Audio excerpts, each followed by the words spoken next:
జీర్ణోద్ధరణ జరిగి ఉంటాయి. ఎందుకంటే ప్రకృతిలో ఉండేటటువంటి ప్రభావాన్ని బట్టి స్వామి వెంచేసి ఉండేటటువంటి స్థానాలలో ఎప్పుడైనా చిన్న చిన్న సేవలు అవసరమైతే దాన్ని జీర్ణోద్ధరణ చేసి మళ్ళీ సరైనటువంటి క్రమాన్ని అక్కడ జరిగేటట్టు చేయడం అనేటువంటి ఒక పద్ధతి. గతంలో మన కొండపల్లి వాసుదేవరావు గారు కమిషనర్గా ఉండేటప్పుడు మన పెద్ద జిఎస్ స్వామి వారు, వానమామలై జిఎస్ స్వామి వారు, కంచి స్వామివారు కూడా ఇక్కడికి ఇచ్చేసి స్వామివారి యొక్క బయట ఈవేళ మనం కళ్యాణాన్ని జరుపుకునేటటువంటి మండపాలు, అలాగే ఇక్కడ స్వామి యొక్క సన్నిధానం పైన ఉండేటటువంటి విమానాలు, లోపల స్వామి యొక్క ఆరాధనలు జరిగేటటువంటి మూల స్థానాన్ని కూడా పునరుద్ధరణ చేసి జీర్ణోద్ధరణ జరిపారు అని వింటున్నాం.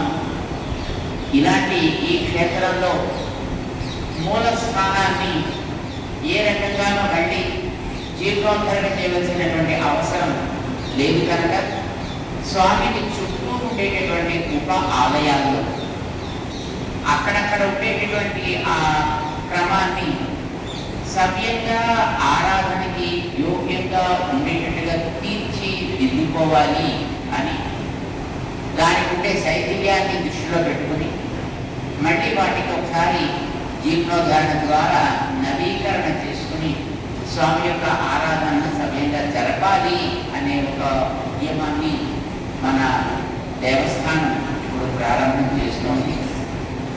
ప్రభుత్వం ఈ స్వామికి జరిగేటటువంటి సేవని సవ్యంగా బాగా జరపాలి అనే ఉద్దేశంతో దానికి కొంత ధనాన్ని కూడా వారు కేటాయించి రేపు రాబోయేటటువంటి పుష్కరాలలో ఈ జీర్ణోద్ధరణ కార్యక్రమం జరిగి స్వామి యొక్క ఉప ఆలయాల్లో పునఃప్రతిష్టాపన జరిగి నిత్యారాధనని యథావిధిగా స్వీకరించగలిగేటట్లుగా ఇది జరగాలి అనే ఒక ఉత్తమమైనటువంటి కార్యక్రమానికి ఈవేళ శిలాన్యాసం జరుగుతోంది.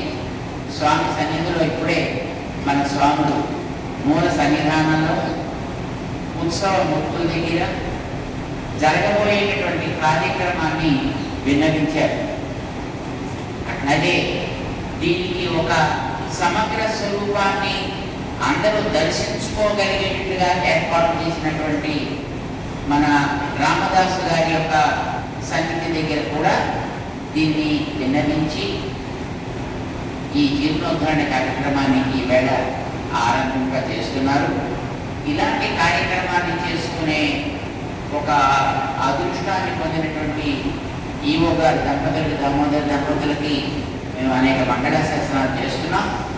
దీన్ని చేసేటటువంటి ఆలయ అర్చక బృందానికి, ఆలయం యొక్క అధ్యాపక బృందానికి, ఆలయపు స్థానాచార్య తదితరమైనటువంటి పరివారానికి అందరికీ కూడా మన సమయంలో మరొకసారి స్వామికి మరొక సుమారు కనీసం 100 ఏళ్ల వరకైనా మళ్ళీ దాని మీద చెయ్యబెట్టాల్సిన అవసరం లేని రీతిలో ఒక యోగ్యమైనటువంటి సన్నిధి పరికల్పనాన్ని ఇక్కడ చేయడం అనే దానికి ఇవాళ శ్రీకారం చుడుతున్నందుకు వారందరికీ కూడా మేము అనేక మంగళ శాసనాలు చేస్తున్నాం. దీన్ని నిరాటంకంగా సమగ్రంగా శోభాయమానంగా దీన్ని జరిపించుకోవాలి అని స్వామి శ్రీరామచంద్రుడి యొక్క శ్రీచరణ సన్నిధానంలో మేము ప్రార్థన చేస్తున్నాం. నిజానికి ఈ భద్రాద్రి క్షేత్రం అంతా స్వామి శ్రీరామచంద్రుడిదే. అసలు భద్రాద్రినే కాదు, మనం చరిత్రని బట్టి గమనిస్తే అసలు ఈ భూమంతా భగవంతుడు